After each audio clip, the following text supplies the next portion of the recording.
Welcome with Maisha channel. আসসালামু আলাইকুম বন্ধুরা, উইথ মাইশা চ্যানেলে তোমাদের স্বাগতম। বন্ধুরা, আজকে আমরা ইসলাম শিক্ষা চতুর্থ শ্রেণী বই পড়ব।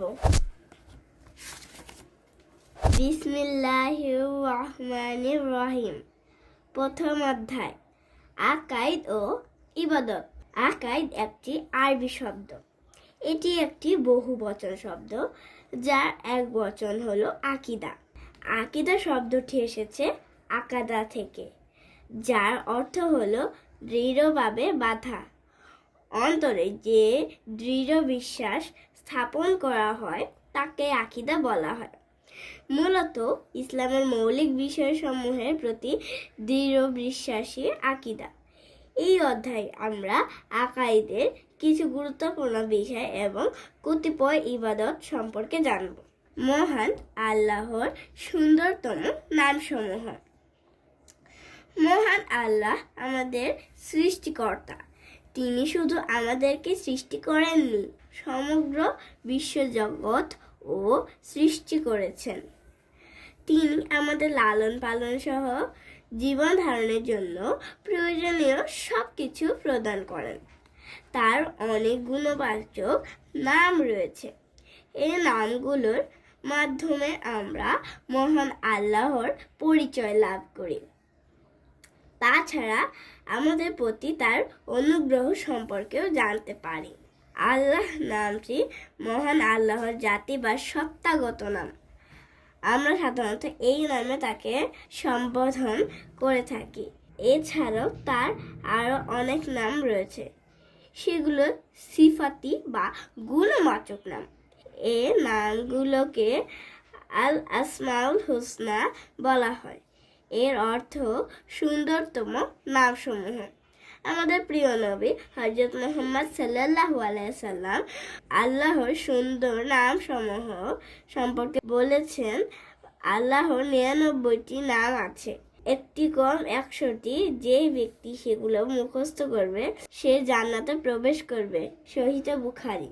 মহান আল্লাহর গুণবাচক নামের মধ্যে রয়েছে আল খালিক, সৃষ্টিকর্তা; আর রব, পালনকর্তা; আর রাজ্জাক, রিজিক দাতা; আল কাদির, সর্বশক্তিমান; আস সামিউ, সর্বশ্রোতা; আর রহমান, পরম করুণাময়; আল গাফুর, পরম ক্ষমাশীল; আসসালাম, শান্তিদাতা; আল জব্বার, অতি মহিমান্বিত; আল হাকিম, মহাপ্রজ্ঞাবান; আল হামিদ, মহাপ্রশংসনীয়; আল আজিজ, মহাসম্মানিত; আল ওয়াহাব, অত্যন্ত দানশীল; আল বারার, কল্যাণকারী ইত্যাদি।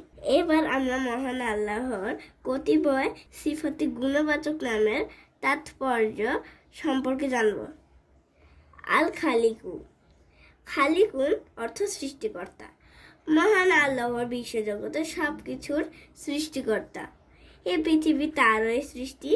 পৃথিবীতে রয়েছে মানুষ, গাছপালা, পাহাড়, পর্বত, নদ নদী, সাগর, মহাসাগর, শুধু পাখি, ফুল, ফল, বন, বনানী সহ আরো কত কিছু। সব কিছুই তিনি সৃষ্টি করেছেন। আর রাহমানুন অর্থ পরম করুণাময়। মহান আল্লাহ তার সকল সৃষ্টির প্রতি অত্যন্ত দয়াবান। তার অসীম দোয়ার কারণে তুলা হয় না। তিনি ফল, ফসল, আলো, বাতাস, মেঘ, বৃষ্টি, পানি দিয়ে আমাদের বাঁচিয়ে রাখেন। মহান আল্লাহর এসব দান সবার জন্য। পৃথিবীতে কেউ করুণা দান থেকে বঞ্চিত হয় না। আর রাব্বুন শব্দের অর্থ প্রতিপালক। মহান আল্লাহ আলো, বাতাস, খাদ্য, পানি ইত্যাদি দিয়ে গোটা সৃষ্টি জগৎকে প্রতিপালন করেন। তিনি আমাদের জীবনের প্রয়োজনের সবকিছু দান করেন। আর রাজ্জাকুন অর্থ রিজিক দাতা। আমরা যখন পান ও আহার করি সবই রিজিক। আমরা ভাত, মাছ, মাংস, দুধ, ডিম, ফলমূল, শাকসবজি সহ কত রকমের সুস্বাদু খাবার খাই। এসব কিছু মহান আল্লাহর দেওয়া রিজিক। মূলত জীবনের জন্য প্রয়োজনীয় সকল উপাদানই রিজিক, যেমন সুস্থতা, ধন সম্পদ ইত্যাদি। মহান আল্লাহ কেবল আমাদেরই রিজিক দাতা নন, তিনি পশু পাখি, গাছপালা, জীবজন্তুকেও রিজিক দান করেন। মহান আল্লাহ সকল জীবের রিজিক দাতা। আল কাদিরুন, কাদিরুন অর্থ সর্বশক্তিমান। তার মতো শক্তিমান আর কেউ নন। তিনি নিজের ইচ্ছে মতো সব কিছু করতে পারেন, কিছুই তার ক্ষমতার বাইরে নয়। দিন রাত ও ঋতুর পরিবর্তন তিনি করেন। তার নির্দেশে চন্দ্র, সূর্য, গ্রহ, নক্ষত্র আপন কক্ষপথে পরিচালিত হয়। আলো, বাতাস, আগুন, পানি সহ সবকিছুই নিয়ন্ত্রক একমাত্র তিনি। চিত্র: মহান আল্লাহর নির্দেশে চন্দ্র, সূর্য, গ্রহ, নক্ষত্র আপন কক্ষপথে পরিচালিত হয়। বন্ধুরা, আজকের মতো এখানেই শেষ করছি। সবাই ভালো থেকো, সুস্থ থেকো। পরবর্তী ভিডিওতে আবার দেখা হবে। আল্লাহ হাফেজ।